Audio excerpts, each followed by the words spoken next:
En quelques mois, l'armée de Mobutu s'effondre. Il a beau multiplier les réunions avec son chef d'état-major devant les caméras, son armée l'abandonne. Même la division présidentielle s'enfuit pratiquement sans combattre. Les troupes de l'Alliance rentrent dans Kinshasa le 17 mai. Laurent Désiré Kabila débarquera quelques jours plus tard à Kinshasa.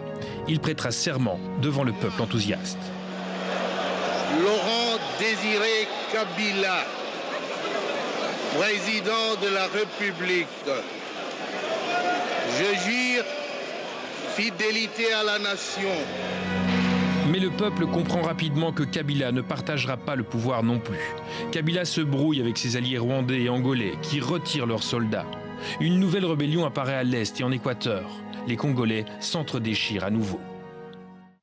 Et avec nous sur ce plateau, le journaliste Francis Laloupeau. Bonsoir. Bonsoir. On va revenir ensemble sur cette première guerre du Congo. Alors d'abord, Francis, qui est Laurent Désiré Kabila?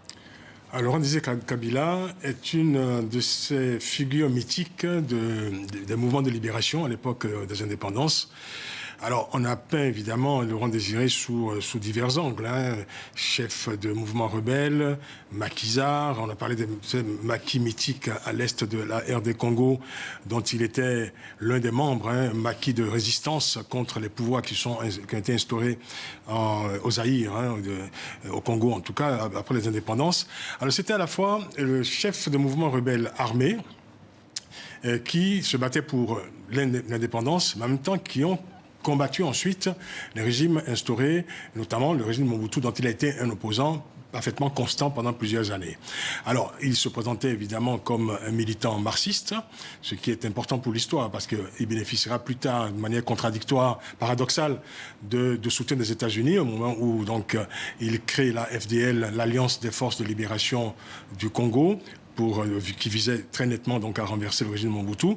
Mais entre-temps, c'était d'abord un maquisard, à la fois maquisard, chef rebelle, un peu commerçant, un peu trafiquant, disait-on aussi, mais qui avait su nouer des alliances très fortes dans la région, notamment avec le chef de l'État ougandais, Yoweri Museveni, avec le régime burundais, et beaucoup plus tard, évidemment, avec le régime de Paul Kagame au Rwanda, ce qui sera déterminant, évidemment, pour cette aventure de la FDL qui mènera jusqu'au renversement du maréchal Mobutu. Alors, très vite, les contestations se multiplient. À quoi est confronté le président congolais? Alors, d'abord, il faut dire que ce mouvement donc, qui a porté Laurent Désiré Kabila, ou que lui l'a conduit avec l'aide importante, déterminante de Rwanda, ce mouvement, la FDL, était composé, je dirais, d'intérêts hétéroclites, avec évidemment des personnalités, des groupes également qui avaient des agendas particuliers. Une fois au pouvoir, évidemment, c'est l'heure de vérité, manifestement, où évidemment les intérêts n'étaient pas forcément convergents pour diriger un pays. Par ailleurs, il faut dire que une fois en place, il fallait donc gouverner, gérer un pays. Laurent Désiré Kabila s'est révélé à ce moment-là comme, je dirais, davantage prompt à délivrer des discours, des diatribes anti-impérialistes, des incantations évidemment anti-impérialistes, qu'à mettre en place un véritable programme de gouvernement. Il était, je dirais, on a eu affaire tout simplement à une forme d'amateurisme, un gouvernement qui était marqué, je dirais, par beaucoup d'improvisation, et un Laurent Désiré Kabila qui ne prenait pas suffisamment en compte, je dirais, les rapports de force qu'il allait devoir engager avec ceux qu'il fustigeait, notamment les pays occidentaux, qu'il considérait évidemment comme ses adversaires premiers. Mais en même temps, il allait être confronté à une forme d'isolement dans la sous-région. Je me souviens d'ailleurs, à l'époque, le président Pascal Lissouba, alors président du Congo-Brazzaville, l'avait qualifié de marxiste désuet, parce qu'il considérait évidemment que Laurent Désiré Kabila était davantage prompt, je veux dire, à émettre des discours tonitruants, plutôt qu'à diriger réellement un pays. Et pourquoi Laurent Désiré Kabila veut très vite se débarrasser de ses alliés devenus encombrants? Alors là, vous soulevez une question essentielle parce que, évidemment, quand cette rébellion est partie de l'Est du Congo, la FDL, à l'époque, évidemment, j'avais beaucoup couvert ces événements, on se disait, voilà, il y a une nouvelle histoire du Congo qui est en train de s'écrire, du Zaïre à l'époque qui était en train de s'écrire. Le Congo allait se projeter dans une nouvelle indépendance, dans l'écriture d'une nouvelle page de son indépendance. Et puis on s'est rendu compte très vite que ce mouvement rebelle, qui était parti pour bouter hors du palais, le maréchal Mobutu, tyran évidemment, satrape bien connu, était, disons, ce mouvement était porté par un contrat. ce contrat donc, qui avait été signé entre Laurent Désiré Kabila et Paul Kagame, et le Rwanda.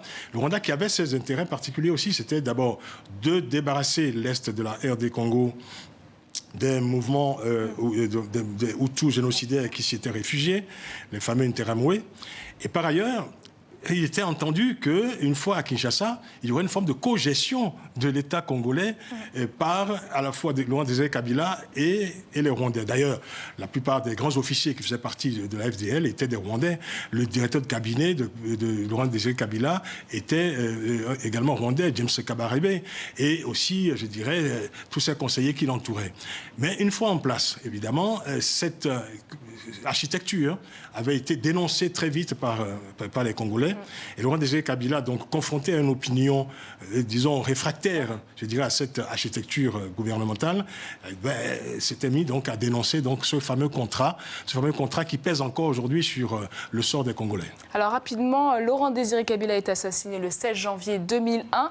L'annonce de sa mort n'est pas tout de suite officialisée. Comment on en arrive à désigner son fils, Joseph Kabila? Ah oui, alors, il faut dire que la mort de Laurent Désiré Kabila n'a jamais été élucidée, les circonstances n'ont jamais été élucidées jusqu'à ce jour.